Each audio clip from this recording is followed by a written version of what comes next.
السلام علیکم ناظرین، زاویہ کی اگلی قسط پیش خدمت ہے جس کا عنوان ہے اندر اور باہر کی شخصیت کی میچنگ۔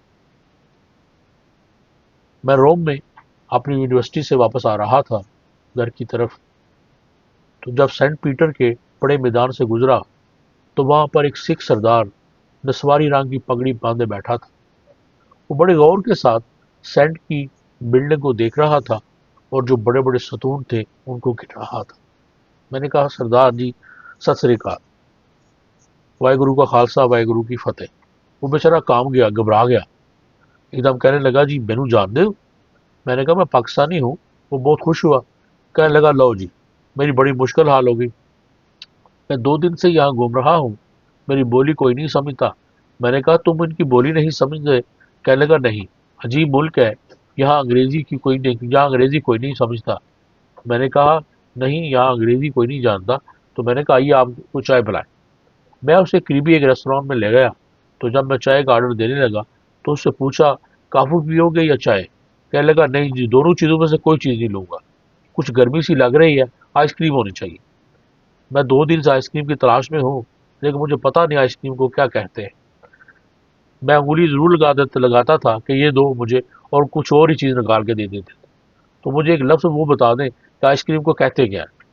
میں نے کہا، آئس کریم کو جلاتو کہتے ہیں۔ کہنے لگا، لو جی، پٹھانا، لو جی، پٹھا نہ رکھ دیتا ہے، یہ جلانے والی چیز ہے یا ٹھنڈ پان والی چیز ہے؟ میں نے کہا، بس رکھا تو یہی ہے، اس کا نام یہی ہے۔ تو ہم بیٹھ کے باتیں کرتے رہے۔ میں نے کہا، سردار صاحب، بڑی خوشی کی بات ہے کہ آپ کو دیکھ کر مجھے ایک طرف بڑی خوشی ہوئی کہ آپ نے اپنا جو وجود ہے، جو آپ کو احکام دیے گئے ہیں، اس کو آپ پورا پورا کرتے ہیں، کیس رکھتے ہیں، داڑھی آپ کی ہے، کڑا آپ کا ہے، پگڑی اتنی خوبصورت پہنتے ہیں۔ تو اس نے کہا، ہاں جی، یہ ہونا چاہیے، یہ انسان کی شناخت کرنے میں بڑی مدد دیتی ہے۔ کچھ تشخص کے بارے میں بات کرنا چاہتا تھا، لیکن پورا حاوی نہیں تھا اس کے اوپر، پڑھا لکھا آدمی تھا۔ تو میں نے کہا، سردار جی، آدمی کا دل صاف پاک ہونا چاہیے، نیت ٹھیک ہونی چاہیے۔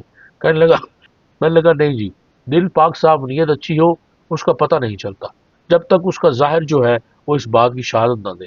آپ کے دل میں کیا ہے، میں کیا کہہ سکتا ہوں؟ میں نے کہا، باہر کا وجود جو ہے، اس کے بارے میں جو آپ نے فلسفہ سازی کی، اس کے بارے میں بھی کچھ نہیں کہہ سکتا۔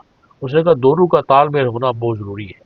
چاچے، اس نے بڑی عجیب بات کی جو بڑے سالوں کے بعد مجھے یاد آئی۔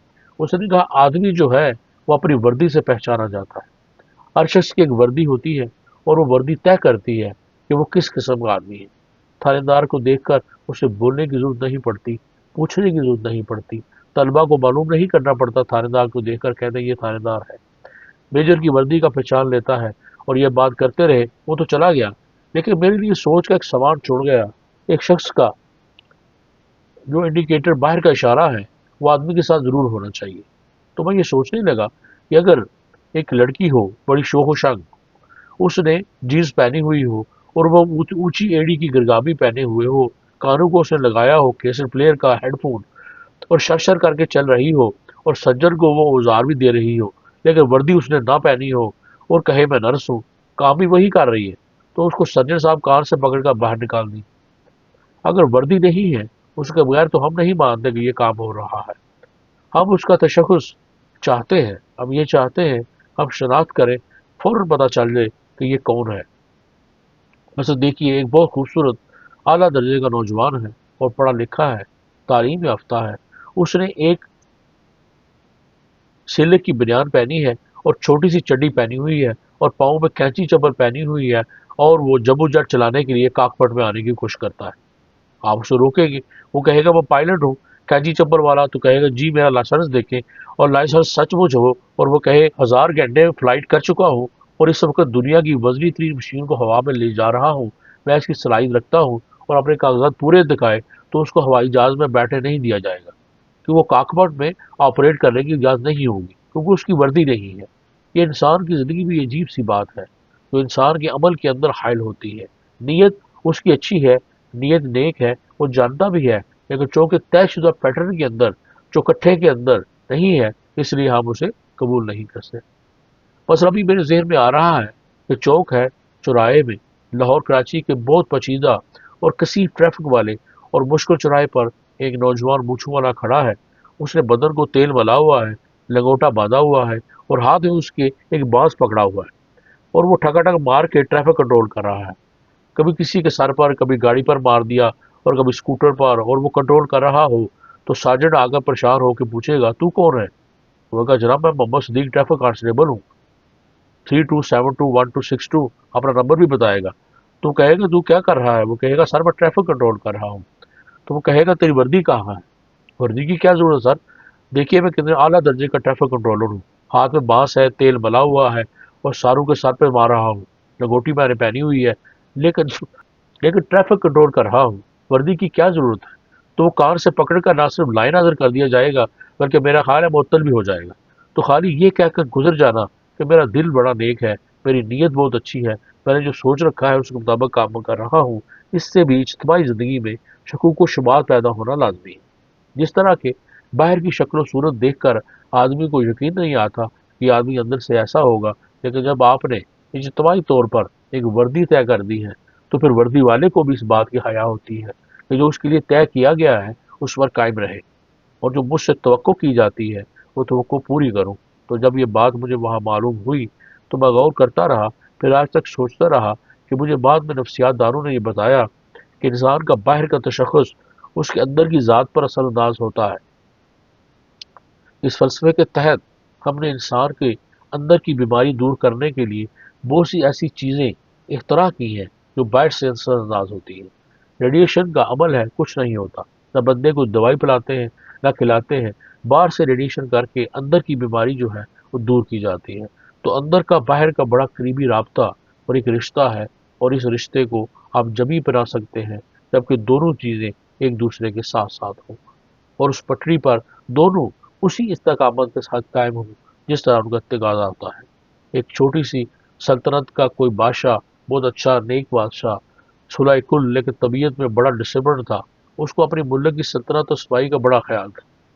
مجھے صفائی کی بات کرتے ہوئے یاد آیا کہ اپنی رعایا کی صحت برقرار رکھنے کے لیے، چونکہ وہ صفائی کا بڑا دیوانہ تھا، اس لیے اپنی مملکت میں بھی اس نے خاصا صفائی کا انتظام کر رکھا تھا، اور ظاہر ہے گھر کا بھی، محل کے اندر بھی صفائی کا انتظام بطور خاص دیکھا جاتا تھا۔ قریب ہی اس کی ایک چھوٹی سی کالونی تھی، بہت اچھے لوگوں پر مشتمل، صفائی کا وہ بھی خاص خیال رکھتے تھے۔ تو ایک اماں بوڑھی جو کہ صفائی کے معاملے میں بادشاہ کی، ملکہ کی اور شہزادی کی بڑی قابل اعتبار بنگن تھی، اس کا بڑا مقام تھا، وہ آگے محل کے اندر زنار خانے میں صفائی کرتی تھی اور اس کی مرضی کے مطابق کام کرتی تھی، اور اس کا احترام تھا۔ بڑے آدمی کا احترام ہوتا ہے، اچھا کام کرنے والے کا احترام ہوتا ہے، کام چاہے کوئی بھی ہو۔ تو کہانی بیان کرنے والے کہتے ہیں ایک بار تو اماں بڑی بیمار پڑ گئی اور شاہی خاندان کا کام کیا جانا ضروری تھا، تو اس نے اپنے نوجوان بیٹے سے، جو بڑا لہی و شہی، بڑا خوبصورت اچھا نوجوان تھا، اسے کہا بیٹا میں نہیں جا سکتی محل میں، تو جا کر میری جگہ پر کام کر۔ چنانچہ وہ اپنا جھاڑو لے کر، ٹاکی لے کر، جس طرح کا سامان اسے چاہیے تھا وہاں چلا گیا، اور اس نے جا کے برآمدے میں جھاڑو اور ٹاکی لگائی، پھر دوسرے کمرے میں لگائی۔ جب تیسرے کمرے میں جھاڑو لگا کے باہر نکل رہا تھا تو شہزادی غسل خانے سے نہا کر کھلے بال آ رہی تھی۔ اس نے زندگی میں پہلی مرتبہ شہزادی کو دیکھا تھا، وہ شہزادی جس کا ذکر کہانیوں میں ہوتا ہے، بیچارہ کھڑے کا کھڑا بت بنا رہ گیا، اور شہزادی اپنا منہ لپیٹ کے وہاں سے بھاگی، دوسرے کمرے میں چلی گئی۔ جب وہ گھر آیا تو اس نے اپنی ماں سے کہا پیاری اماں یہ کیا مخلوق ہے؟ تو اس نے کہا بیٹا کیا ہوا؟ اس نے کہا ماں وہاں تو ایک لڑکی نکلی لیکن جیسے آسمانوں سے اتری ہوئی لگتی ہے، کبھی ہم نے بازار میں، شہر میں تو ایسی مخلوق دیکھی نہیں۔ اس نے کہا وہ تیرا بھلا ہو جائے، تو نے شہزادی کو دیکھ لیا؟ کہنے لگا ماں میں اسے دیکھ تو آیا ہوں لیکن میری آرزو ہے کہ میں اسے ایک بار پھر دیکھوں اور قریب سے دیکھوں۔ اس نے کہا بیٹا اس بات کی کانو کان خبر نہیں ہونی چاہیے، کیونکہ ابھی جلاد بلا کر اماں بیٹے کا سر تن سے جدا کر دیا جائے گا۔ اس نے کہا ماں میری زندگی کی آرزو ہے کہ اس نے حسن مجسم کو قریب سے دیکھوں۔ میں بالکل بونچکا ہو گیا تھا، بکھلا گیا تھا، میرے ذہن پر اس کے نقوش ٹھیک طرح سے نہیں آئے۔ اس نے کہا بھائی ایسا نہ کر، یہ نہیں ہو سکتا۔ تو وہ بیمار پڑ گیا، جان کے لالے پڑ گئے، اب ماں ماں ہی ہوتی ہے۔ اس نے حوصلہ کیا، سیدھی شہزادی کے پاس گئی، کیونکہ شہزادی اس کا احترام کرتی تھی، سارے گھر والے کرتے تھے۔ اس نے کہا بیٹی یہ بات ہو گئی ہے، اگرچہ بڑی ناقابل بیان تھی، میں نے بیان کر دی ہے، ناقابل برداشت تھی، وہ تو نے برداشت کر لی، مہربانی ہے، مشکل آ پڑی اس کا حل نکال۔ اس نے کہا کوئی بات نہیں اماں، آمنا سامنا ہو گیا غلطی سے۔ اس نے کہا مشکل یہ آ پڑی ہے کہ وہ تجھے دوبارہ دیکھنا چاہتا ہے۔ توبہ نعوذ باللہ، یہ کیسے ہو سکتا ہے؟ یہ تو ماں ہمارے ہاں ہوتا ہی نہیں، لیکن میرا اکلوتا بیٹا ہے، مر جائے گا۔ شہزادی نے کہا میں کیا کر سکتی ہوں، مرتا ہے تو ٹھیک ہے، اللہ کی یہی رضا ہے۔ وہ بڑھیا رونے لگی، چلی گئی۔ گھر بیٹھی بیمار بیٹے کو دیکھا، جہاں بلب بیٹے کو ماں تھی، صبر نہ ہوا، پھر لوٹ کر آئی اور منتیں کرنے لگی۔ شہزادی نے ترس کھا کر کہا اماں تو ایسا کر، اس کو ایک چھوٹا جھوٹا پیر بنا دے، کوئی بزرگ بنا دے، اس کو کہو اللہ کی عبادت کیا کر، حق ہو کا نعرہ مارا کر اور جنگلوں بیابانوں کی سیر کرے۔ پھر میرے والد جو ہیں وہ پیروں فقیروں کی بڑا مانتے ہیں، وہ بزرگوں اور بادشاہ سلامت کا اعتقاد تھا، تو میں سمجھتی ہوں کہ ایک وقت ایسا ضرور آ سکتا ہے کہ اگر اس کا نام بہت دور دور تک پہنچ گیا کہ بڑا کمال کا فقیر ہے، تو شاید میرے والد اس سے متاثر ہوں، اور متاثر ہونے کے بعد مجھ کو بھی کہیں بیٹی جا ان کی زیارت کرا۔ اس نے کہا اللہ تیرا بھلا کرے۔ وہ گھبرا آ گئی۔ اس نے کہا بیٹا اٹھ، یہ لمبا پڑنا ہے لیکن طے کرنا ہے اس مسافت کو، تو نہا دھو کے پگڑی باندھ کے نیک بن جا، اللہ کا پیارا۔ اس نے کہا اللہ کا پیارا کیسے بنا جاتا ہے؟ اس نے کہا یہ تو مجھے بھی نہیں پتا، تجھے بھی نہیں پتا، اب جنگل میں جا کے بیٹھ کہ اللہ سے کہہ دے میں تیرا پیارا ہوں اور وہ تجھے قبول کر لے گا۔ وہ چلا گیا، جنگل میں جا کے بیٹھ گیا مزے سے، اور وہاں پر جا کر وقت گزارنے لگا، اور اللہ کی تسبیح جیسے بھی اس کو آتی تھی وہ آرزو دل میں رکھنے لگا کہ کبھی شاید اللہ کی زیارت ہو اور کبھی اس راہ پر چل سکوں، اس راہ پر چل کر اس حسن آرا کو بھی دیکھ سکوں جس کی آرزو لے کر میں نے یہ سارا ڈرامہ رچایا ہے۔ کچھ راہ وہاں پر بیٹھا رہا، کچھ دیر بعد لوگوں نے اسے دیکھا، ایک نوجوان ہے، شکل و صورت بھی اچھی ہے، بات کسی سے نہیں کرتا، آنکھیں بند کر کے لو لگا کے بیٹھا ہے۔ تو انہوں نے جب اس کو دن رات وہاں سے بیٹھے دیکھا، سردی میں، گرمی میں، دھوپ میں، بارش میں، تو انہوں نے جھونپڑی میں ایک جھونپڑی بنوا دی اور وہ اس جھونپڑی میں رہنے لگا۔ وقت گزرتا رہا، آہستہ آہستہ اس کے نام کا ڈنکا بجنے لگا، ایک بہت کرنے والا بزرگ ہے اور پہنچے ہوئے بزرگ ہیں، اور لوگ اس کی زیارت کو آنے لگے۔ ایک سلسلہ چل پڑا، کسی نے آ کے بادشاہ سے بھی ذکر کیا کہ آپ کی راجدھانی کے فلاں علاقے میں، فلاں پرگنے میں بڑا بزرگ آیا ہوا ہے، لمبی داڑھی ہے، لمبے بال ہیں، اور بڑا حسین آدمی ہے، وہ بات نہیں کرتا کسی سے۔ تو بادشاہ کو اشتیاق ہوا، انہوں نے سواری نکالی، 5,000 10,000 امیر وزیر اس کے ساتھ چلے کہ زیارت کرنے چلتے ہیں۔ جنگل میں پہنچے، کٹیا کے پاس کھڑے ہو گئے۔ بادشاہ نے دیکھا، اس کو سلام کیا، آنکھیں بند کر کے بیٹھا تھا، اس کو کیا پرواہ تھی؟ اس نے کہا میں وقت کا بادشاہ ہوں، تجھے سلام کرنے آیا ہوں۔ اس نے کہا بابا تیری مہربانی، ہم نے تیرا اسلام قبول کیا، اب چلا جا۔ اس نے کہا نہیں، میں یہاں بیٹھنے کی اجازت چاہتا ہوں۔ کہنے لگا کھلی جگہ پڑی ہے، بیٹھ جا۔ بادشاہ نے کہا ساتھ میرے سارا الاؤ لشکر بھی ہے۔ اس نے کہا وہ بھی بیٹھ جائے، فقیروں کا ٹھکانہ ہے۔ چنانچہ وہاں پر بادشاہ کچھ دیر بیٹھا رہا۔ اس نے اندر سے محسوس کیا کہ اس کا جو وائبریشن ہے، یہ تاج اس کا روحانی بہت طاقتور ہے۔ اس نے بادشاہ کو اپنی لپیٹ میں لے لیا۔ چاہتے خواتین و حضرات، وہ بادشاہ وہاں پر آنے جانے لگا، ملنے ملانے لگا۔ اس کی رائے کے لوگ بھی ظاہر ہے وہ بھی آنے لگے۔ وہ داڑھی بڑھ چکی تھی، بال لمبے تھے، کسی نے پہچانا نہیں۔ تو نوبت یہاں تک پہنچ گئی کہ بادشاہ نے ایک دن اپنی بیٹی سے کہا کہ پیاری بیٹی، ایک بہت بڑے بزرگ ہماری سلطنت میں آئے ہیں، وہ ہماری خوش قسمتی ہے، ہمارے قلب رو میں اتنا بڑا بزرگ آیا ہے، تو کسی دن جا اس کی زیارت کرنے۔ تو اس نے کہا بالکل ٹھیک ہے ابا جی، میں جاتی ہوں۔ اس کو تو پتا تھا کہ یہ کون ہے۔ چنانچہ وہ اپنی سہیلیوں کے ساتھ پالکی میں بیٹھ کر پہنچی اور جا کر کھڑی ہو گئی اور کہنے لگی دیکھ تیرے دل کی آرزو پوری ہو گئی، میں نے جو بات بتائی تھی اس کے مطابق اتنے سالوں بعد تیرے سامنے آ گئی ہوں، تو اب آنکھ کھول اور جس طرح سے چاہتا ہے میری زیارت کر، دید کر، میں تیرے سامنے کھڑی ہوں۔ وہ کہنے لگا اچھا اچھا، مہربانی مہربانی، 3 دفعہ کہا، ویسے ہی بیٹھا رکھا آنکھیں بند کر کے۔ اس نے کہا بدبخت، میں اتنا لمبا سفر طے کر کے آئی ہوں اور تو آنکھیں بند کر کے بیٹھا ہے۔ تو اس نے اس کی بات کا کوئی جواب نہیں دیا۔ لکھنے والے لکھتے ہیں کہ شہزادی نے کھینچ کے تھپڑ اس کے منہ پر مارا، تراغ سے کہنے لگی آنکھیں کھول، جس کے لیے اتنا بڑا ڈرامہ رچایا تھا وہ گورے مقصود تیرے سامنے موجود ہے۔ تو اس نے کہا بی بی اب آنکھیں بند ہی رہنے دے، وہ سچا ہے جس کو لوگ تلاش کرتے ہیں، وہ مل جائے گا کبھی نہ کبھی آنکھیں بند کرنے سے، اب تجھ میں کیا رکھا ہے؟